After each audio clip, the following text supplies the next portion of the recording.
मैंने आप सबके लिए एक अत्यंत सुंदर धुन बनाई है रास के लिए, जो मैं बांसुरी पर बजाकर आप सबको सुनाऊंगा। सत्य कह रहे हो कृष्ण? हाँ हाँ, कृष्ण अपनी सखियों से कभी असत्य नहीं कहता। कृष्ण, थोड़ी सी धुन बजा के सुनाओ ना। सुनाओ।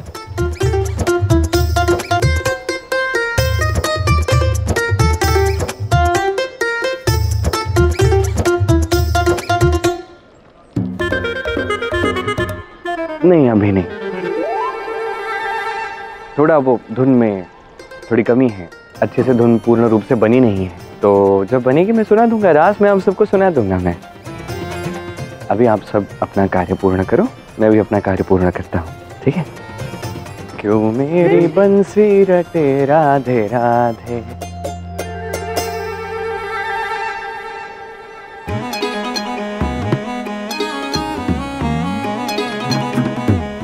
ये सारी पतंगे और इनकी डोर, इन सब की कितनी मुद्राएं होंगी? ये सब? हाँ सब। किसी उत्सव की तैयारी कर रहे हो क्या? हाँ, एक उत्सव हो रहा है, मुझे सताने के लिए आयोजित किया है मेरे छोटे भाई ने। किंतु तुम्हें उससे क्या है? तुम ये पतंगे बांधो ना भाई, बांधो अरे वाह वाह वाह वाह वाह, मुझे तो लगा था कि एकमात्र मैं ही फंसा हूं, किंतु तुम सबको भी अपने चक्कर में फंसा दिया राधा ने, हैं? तो बताओ क्या कार्य दिया तुम सबको राधा ने? कुछ भी नहीं। है? कुछ भी नहीं? नहीं, कोई कार्य नहीं दिया? नहीं, हम सब तो अपने लिए वस्तुएं लेने आए थे, किंतु देखो ना, हमें कुछ अच्छा ही नहीं लग रहा है। अर्थात मैं अकेले ये सब कार्य करूंगा? नहीं नहीं, इनकी सहायता लेने का कुछ तो उपाय सोचना पड़ेगा मुझे। अरे अरे, ऐसे कैसे कुछ भी अच्छा नहीं लग रहा है? देखो कितना कुछ तो है यहाँ पर अच्छा लगना। ये देखो, ये कितनी अच्छी अच्छी सुंदर सुंदर पतंगे हैं, उनकी डोरे हैं। एक कार्य करते हैं ना, हम सब मिलकर ये सारी पतंगे लेकर चलते हैं और स्वयं कल के उत्सव के लिए तैयारी करेंगे, इन्हें सजाएंगे, बड़ा आनंद आएगा। क्या कहती हो? क्षमा कीजिएगा दाऊ, किंतु अभी तो हम आपकी सहायता नहीं कर सकते, घर के बहुत सारे कार्य शेष है। हम आपसे संध्या में मिलते हैं। हाँ, संध्या में मिल जाएंगे, किंतु अभी कुछ पतंगे तो ले जाओ। क्षमा कीजिएगा दाऊ, हम आपसे संध्या में मिलते हैं ना। ललिता, थोड़ी मैं ये सब भी चली गई। अब तो सारा कार्य सत्य में मुझे अकेले ही करना होगा। ये कहाँ फंस गया हूँ मैं?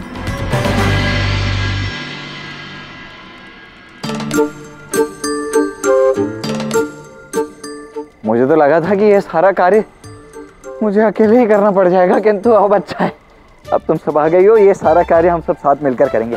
आओ चलो। ये क्या दाऊ, सवेरे से संध्या हो गई, किंतु अब तक तो कुछ भी सज्ज नहीं है। तो इसमें मैं क्या कर सकता हूँ?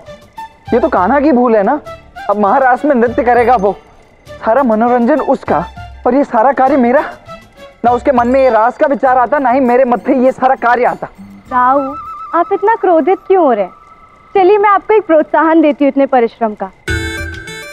कल रात में ना हम सभी सखियां आपके साथ नृत्य करेंगे। सत्य में? हाँ हाँ दाऊ, सत्य कह रही हूँ। और हाँ, हम सभी आपकी सहायता भी करेंगे यहाँ पर। क्यों सखियों? हाँ हाँ, ये हुई ना बात। आओ अब सब मिलकर ये कार्य करते हैं।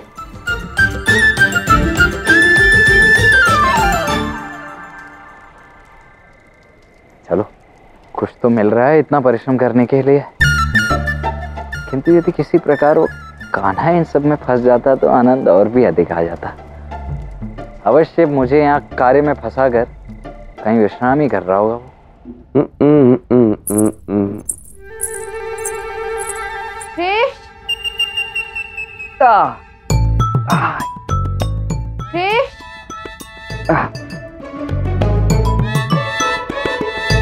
क्या हुआ कृष्ण, बहुत थके हुए लग रहे हो।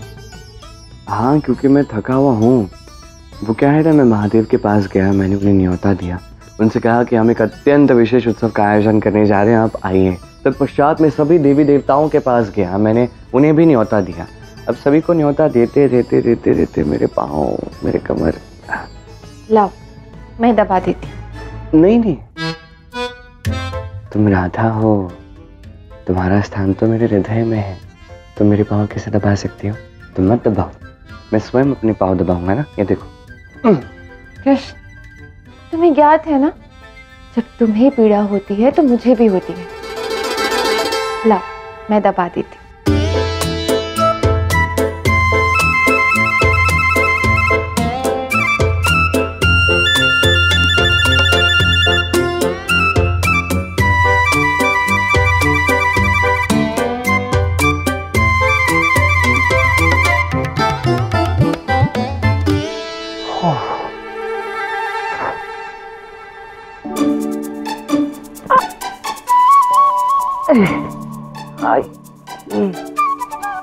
कितना अच्छा होता है यदि कोई मेरे पैर दबा देता।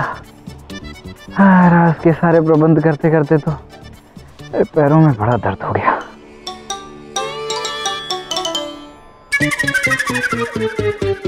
ये कान्हा कहाँ है? जाकर देखता हूँ, उसे बता भी दूंगा कि राज की सारी तैयारियां संपन्न हो चुकी हैं। उसके पश्चात मेरा कार्य समाप्त, फिर आराम से चैन की निद्रा सोऊंगा।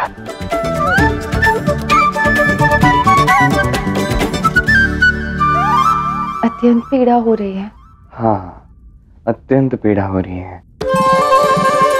कभी सोचा नहीं था कि राज के लिए कभी इतना परिश्रम करना पड़ेगा। परिश्रम सारा मैंने किया और यहाँ अपनी सेवा ये करवा रहे। बस एक अवसर मिले, मैं इस कान्हा को छोड़ूंगा नहीं इस बार। वैसे राधे, तुमने यशोदा मैया को आमंत्रित कर दिया ना? हाँ हाँ, और वो अत्यंत प्रसन्न भी थी। क्यों नहीं होंगी, तुमने आमंत्रित किया है। अब तुमने यशोदा मैया को आमंत्रित कर दिया, मैंने सभी देवी देवताओं को आमंत्रित कर दिया, कल सभी आएंगे। अत्यंत श्रेष्ठ होने वाला है कल का राज। ये क्या महादेव, महाराज आयोजित करने की योजना आपके आराध्य ने की थी, परंतु उसका श्रेय तो राधा ले रही है। और सभी देवताओं को आमंत्रित किया आपने और उसका श्रेय स्वयं आपके आराध्य ले रहे हैं। ये तो अनुचित है महादेव। कोई बात नहीं, मैं तो केवल इसी बात से अत्यंत प्रसन्न हूं कि शीघ्र ही तुम और मैं राधा कृष्ण की इस महारास का भाग होंगे। मुझसे तो प्रतीक्षा ही नहीं हो रही। मैं तो चाहता हूं कि शीघ्रातिशीघ्र सूर्योदय हो और कल का दिन आए जब ये संसार राधा कृष्ण के इस महारास की अद्भुत लीला को देखे और उसके पश्चात ये संसार प्रेम और भक्ति के रस में घुल जाए।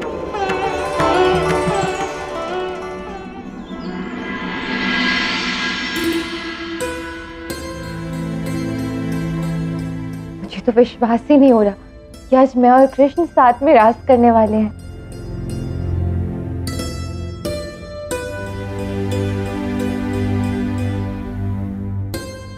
राधा, हमें तुम्हारे श्रृंगार की कुछ वस्तुएं चाहिए थी आज के रास के लिए। क्या तुम हमें दोगी? हाँ हाँ अवश्य। मैं भी यही देख रही थी कि मुझ पर क्या जचता है। हम सब एक साथ ही सज्जे हो जाते हैं। मैं स्वयं श्रृंगार करती हूँ तुम सबका। कैसा लग रहा है हम सबका श्रृंगार कृष्ण? अच्छा है। नहीं नहीं, हम स्वयं ही सज हो जाएंगे। ओहो, तुम भी ना। मैं जानती हूँ कि पिछली बार मुझसे भूल हुई थी, किंतु इस बार मैं तुम सबका बहुत सुंदर श्रृंगार करूंगी। वचन रहा। अच्छा ठीक है, बताओ कैसे आरंभ करें? सबसे पहले आभूषण देखते हैं। चलो।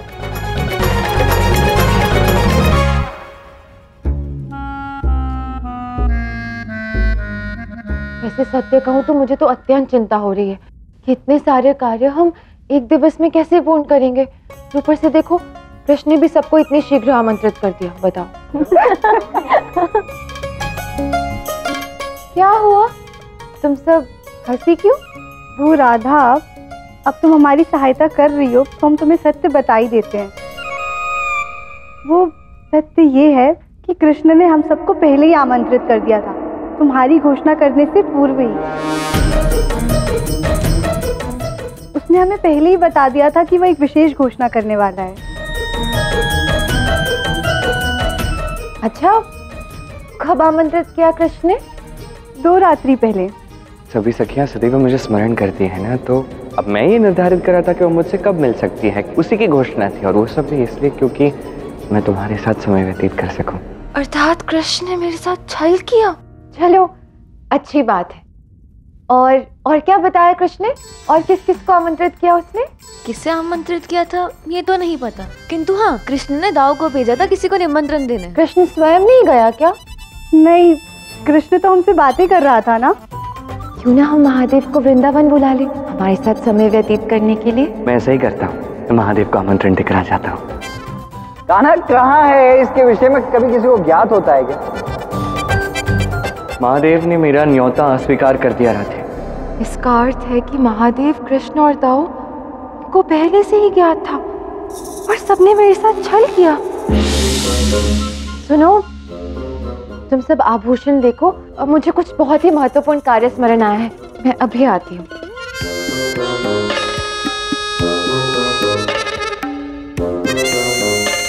एक क्षण, अच्छा हुआ तुम मुझे यही मिल गई राधा। तनिक देखकर बताओ तो मैं लग कैसा रहा हूँ? अति सुंदर। धन्यवाद राधा। वो क्या है ना, कल महारास की तैयारी करते समय जो मैं परिश्रम कर रहा था, तो मुझसे प्रभावित होकर समस्त सखियों ने मुझसे कहा कि आज रास के दिन वो सब मेरे साथ नृत्य करेंगी।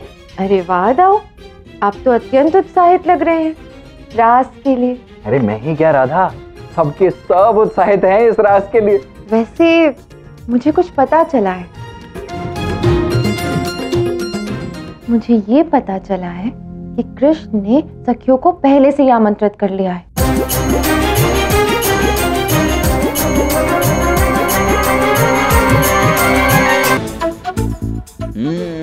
मिल गया वो अवसर जिसकी मुझे प्रतीक्षा थी। अब सबक सिखाता हूँ कान्हा को। धन्यवाद राधा, इतनी महत्वपूर्ण बात बताने के लिए। वैसे तुम्हारा दाऊ होने के नाते और अब जब तुमने मुझे इतनी महत्वपूर्ण बात बताई है, तो ऐसा कैसे हो सकता है कि मैं तुम्हें कोई महत्वपूर्ण बात ना बताऊं? तो मेरे पास भी एक बात है बताने के लिए। मात्र अष्ट सखियां ही नहीं, कान्हा ने महादेव को भी पहले से ही निमंत्रण देकर रखा था।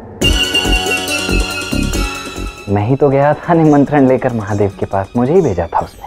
इसका अर्थ ये है कि कृष्ण ने ये सारी योजना पहले से ही बनाकर रखी थी। जी, केवल घोषणा वो राज की मेरे मुख से करवाना चाहता था। तुम तो जानती ही हो कान्हा कितना चतुर चालाक है।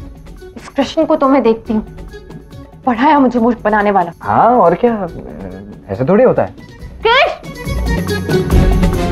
अब आएगा आनंद। अब कान्हा को रास के मध्य में पड़ेगी डांट और मैं उठाऊंगा रास के आनंद। आज तो ऐसी बांसुरी बजाऊंगा, ऐसी बांसुरी बजाऊंगा कि सबका मन आनंदित हो जाएगा। वाह वाह वाह वाह वाह।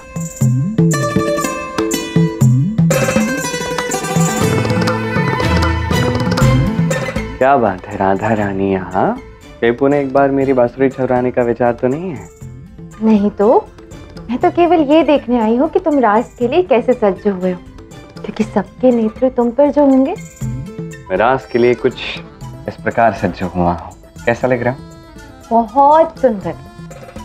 किंतु मेरी एक इच्छा है रास को लेकर, यदि तुम उसे पूर्ण कर दोगे तो मैं अत्यंत प्रसन्न हो जाऊंगी। क्यों नहीं राधे, जो भी इच्छाएं तुम्हारी बस कहो, तुम्हारी हर इच्छा मेरे लिए आदेश है। इस महाराज को तुम्हारे लिए विशेष बनाने के लिए तो मैं कुछ भी कर सकता हूँ। यदि ये बात है तो वचन दो, मेरी जो भी इच्छा होगी तुम पूर्ण करोगे, मना नहीं करोगे। मैं क्यों मना करूंगा, मैं वचन देता हूँ, तुम्हारी जो भी इच्छा होगी वो मैं पूर्ण करूंगा। तुम जानते भी नहीं हो कि तुम कितना बुरा फंसने वाले हो कान्हा। ठीक है, तो मेरी इच्छा ये है कि इस रास में केवल स्त्रियां ही होंगी, कोई पुरुष नहीं आएगा।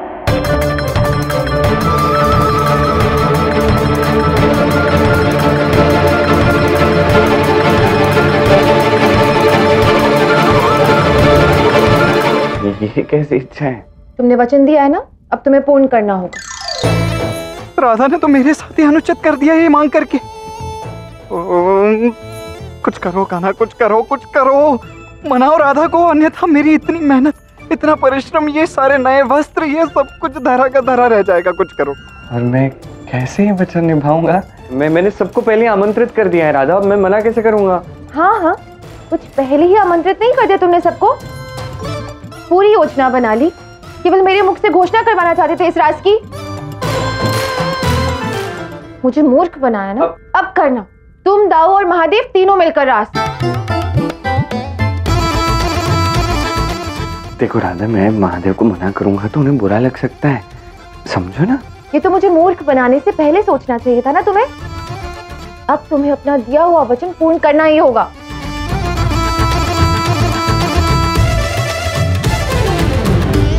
तुमने उचित ही कहा था गौरी कि जब देवी राधा को पता चलेगा कि आराध्य उनके साथ लीला कर रहे हैं और स्वयं मैं भी आराध्य की उस लीला का आनंद उठा रहा हूं, तो श्री कृष्ण और मुझे, हम दोनों को ही इसका परिणाम भुगतना होगा।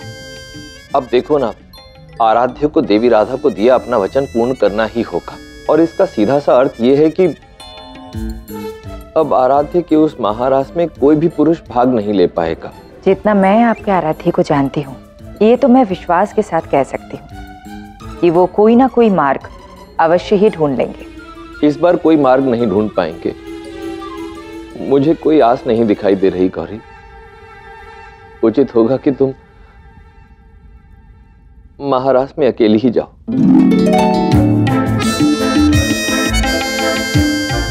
राधा और कृष्ण की रास लीला महादेव ही ना देख पाए, ये कैसे संभव हो सकता है?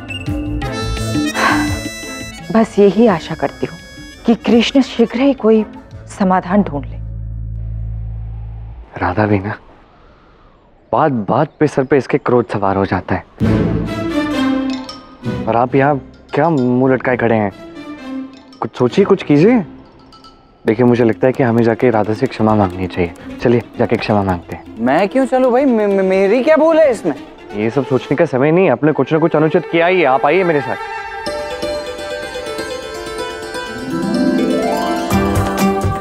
तुम्हारा बहुत बहुत धन्यवाद राधा, तुमने हमारा बहुत सुंदर श्रृंगार किया है। अरे अरे, तुम सब सखियां हो मेरी, धन्यवाद कैसा?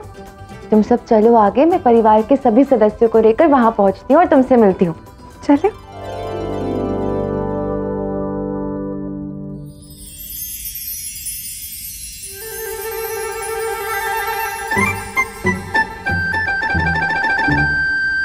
क्या हुआ, क्षमा मांगने आए हो?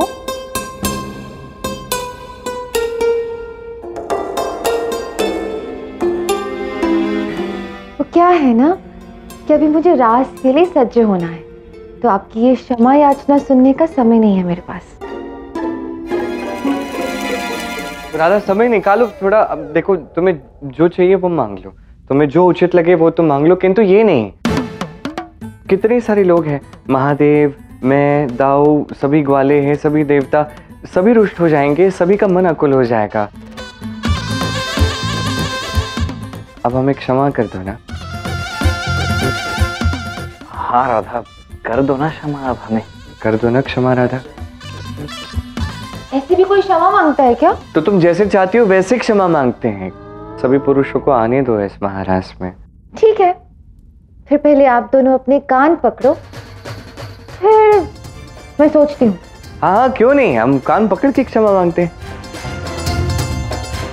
तुम्हारे चक्कर में मेरे आत्मसम्मान का पंटाधार हो रहा है काना। कुछ कहा? नहीं, ये तो ऐसा कह रहे हैं कि बस कान पकड़ के क्षमा मांगना है ना, उसमें क्या है, मैं अब भी करता हूँ, देखो। अच्छा, तो फिर ऐसे क्यों खड़े हो? पकड़ो कान। अब तो पकड़ लिए कान, अब तो क्षमा कर दो। नहीं तो महादेव को दिया हुआ न्योता और सखियों को दिया हुआ वचन दोनों ही भंग हो जाएंगे।